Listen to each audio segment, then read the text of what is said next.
비가 오는 또 우중에도 또 이렇게 새벽에 현장에 많이 나와주셔서 또 감사드립니다. 또 온라인으로 함께 예배드리는 귀한 성도님들도 또 오늘 하루 하나님이 주신 은혜로 승리하시기를 주님의 이름으로 축복합니다. 희년의 나팔을 불어라, 희망이 시작된다. 희년의 기도를 함께 드리겠습니다. 시작. 희년의 하나님, 주의 성령이여 임하소서.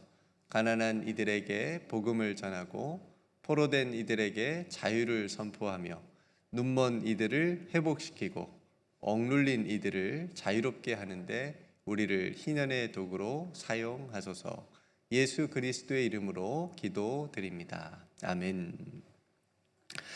어제는 하나님의 영이 떠난 사울의 그런 모습과 또 하나님의 영이 함께한 다윗의 그런 차이의 그런 모습의 차이를 우리가 함께 살펴봤습니다. 오늘 본문은 다윗이 블레셋 그 장수였던 골리앗 앞에 서기 전까지의 이야기입니다. 역사적으로 우리나라를 괴롭혔던 주변의 나라가 있죠. 굉장히 싫어하는 분들도 지금도 많이 계신데 끊임없이 괴롭힌 나라가 일본이라고 한다면 이스라엘에게도 그런 나라가 있었는데 어떤 나라일까요? 블레셋. 블레셋이란 나라였습니다. 그러니까 우리나라가 활이나 칼로 싸울 때 그때 일본은 막 총이 있었기 때문에 우리가 그렇게 많이 또 침략을 당하게 됐는데요. 이 당시 블레셋도 일본처럼 이스라엘보다는 조금 더 강한 그런 무기를 가지고 있었습니다.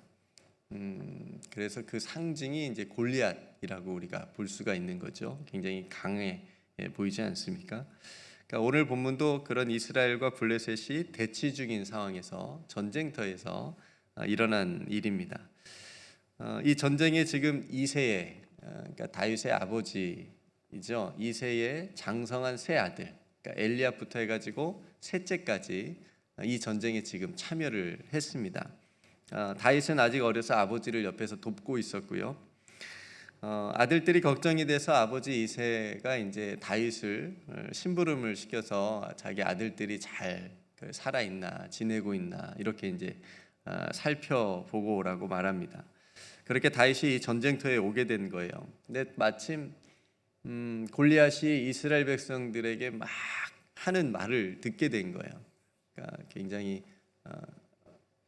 모욕하는 그런 말을, 하나님을 모욕하고 이스라엘 백성들을 모욕하는 그런 이제 조롱하는 소리를 듣게 되는데, 그러니까 이스라엘 군인들은 다 두려워서 떱니다. 너무 무섭잖아요. 골리앗이라고 하는 그 거대한 이길 수 없는 장수가 막 그렇게 얘기를 하니까 선뜻 대응하지도 못하고 숨어 있었는데, 다윗이 이 골리앗이 말하는 소리에 이스라엘 군인들처럼 그렇게 두려워하거나 무서워하는 것이 아니라 오히려 막 화를 냅니다. 분노를 하게 돼요.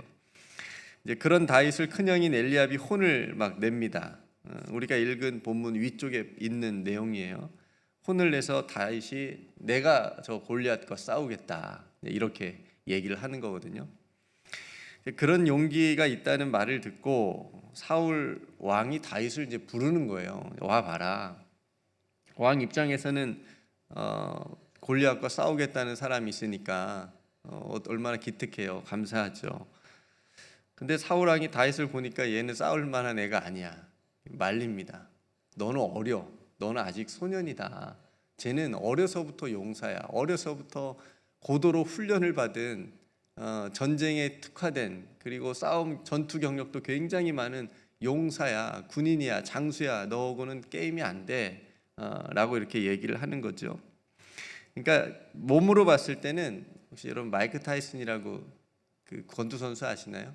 그러니까 권투 선수하고 초등학생하고 붙는 거예요. 그러니까 이게 게임이 되겠어요? 안 되죠. 그러니까 다윗이 이제 그래도 물러나지 않아요. 그러니까 다윗이 도대체 뭘 믿고 이렇게 하려고 하는 걸까?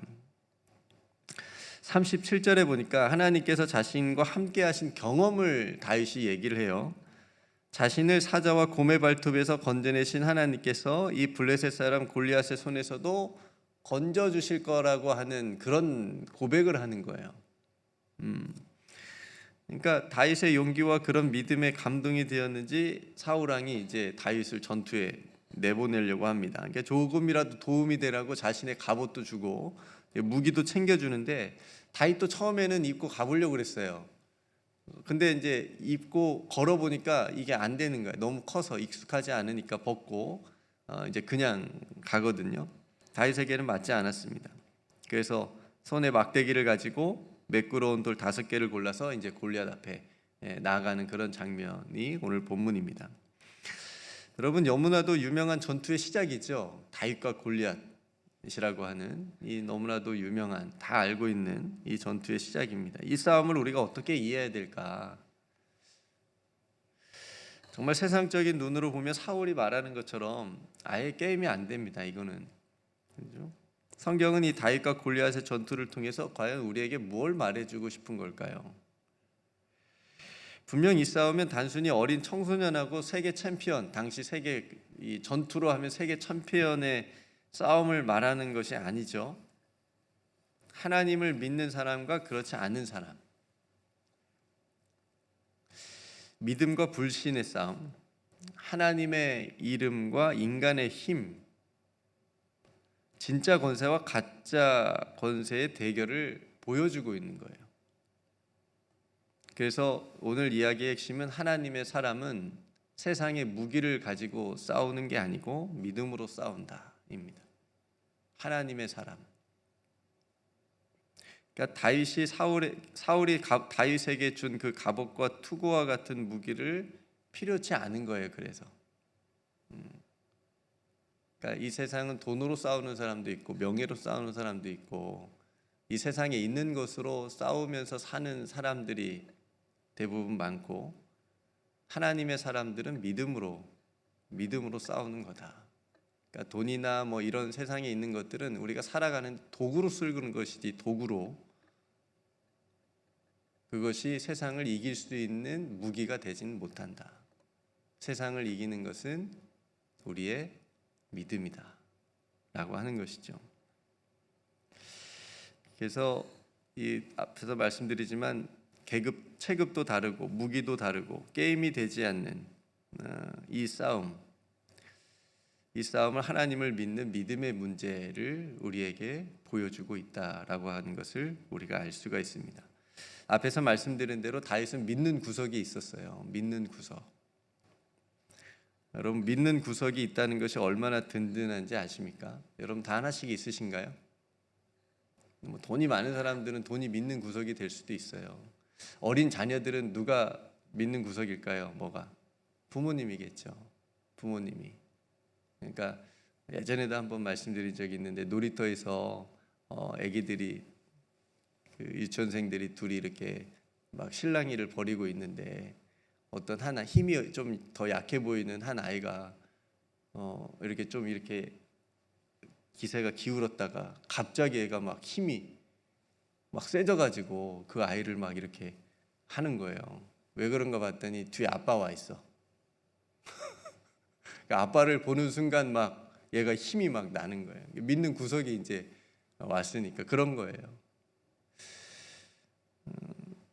이게 언제나 변할 수 있는 세상의 것이 우리의 믿는 구석이 된다라고 한다면 그거는 좋은 무기가 될 수 없는 거예요. 언제나 이길 수 있는 그런 무기가 되는 것이 아니고, 영원히 변하지 않는 하나님이 우리의 믿는 구석이라면 다윗처럼 가장 강한 무기를 가지고 우리는 살아가고 있는 거다.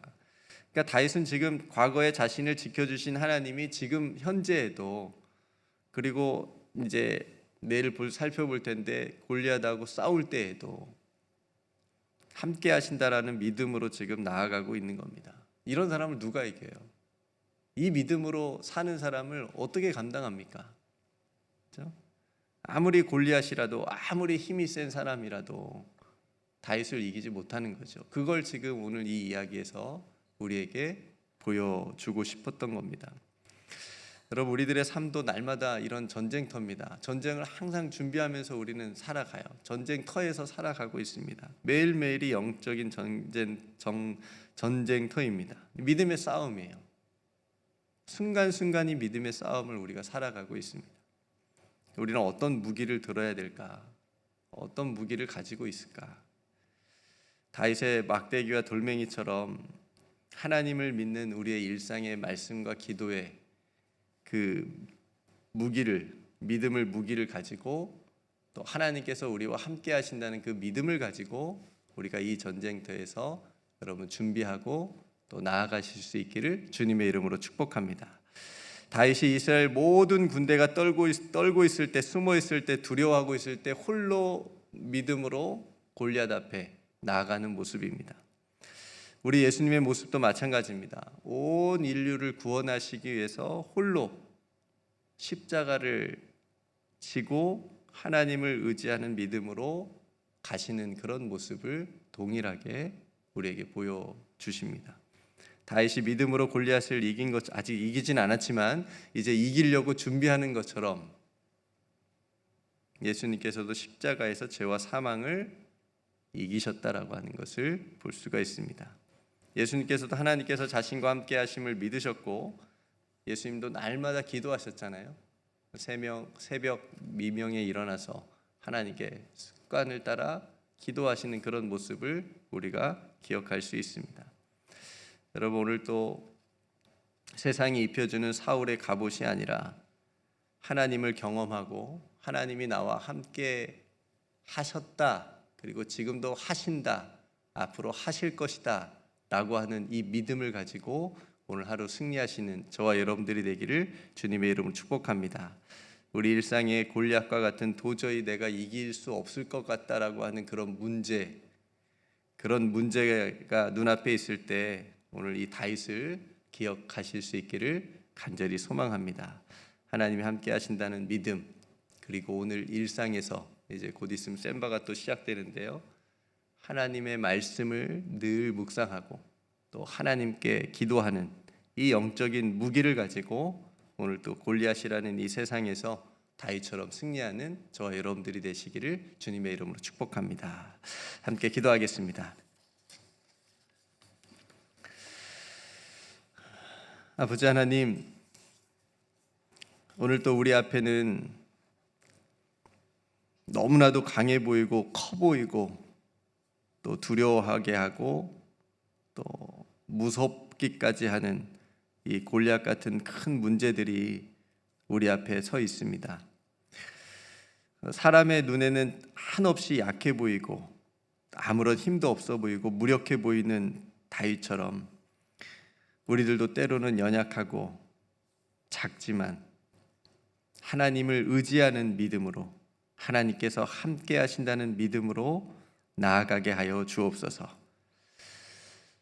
어린 양 되신 우리 예수님께서 온 인류의 우리를 구원하시기 위해서 십자가의 길을 홀로 가셨던 것처럼 저희들도 날마다 자기를 부인하고 자기 십자가를 지고 이 길을 믿음으로 걸어가게 하여 주옵소서. 세상이 입혀주는 갑옷을 벗게 해주시고 물맷돌을 들게 하여 주시옵시며 우리들의 삶의 자리에서 하나님께서 함께 하신다는 그 길러진 믿음을 가지고 세상에 나아가 오늘 또 승리하는, 사랑하는 우리 모든 성도들 다 되게 하여 주옵소서. 이 새벽에 간절히 하나님께 기도하는 그 마음의 소원을 주님 아시오니 주님 들으시고 응답하여 주옵소서. 오늘 또 하나님과 가까이, 하나님과 함께 동행하는 하루가 되게 해 주실 줄 믿고 감사드리며 우리 구주 예수 그리스도의 이름으로 간절히 기도드리옵나이다. 아멘.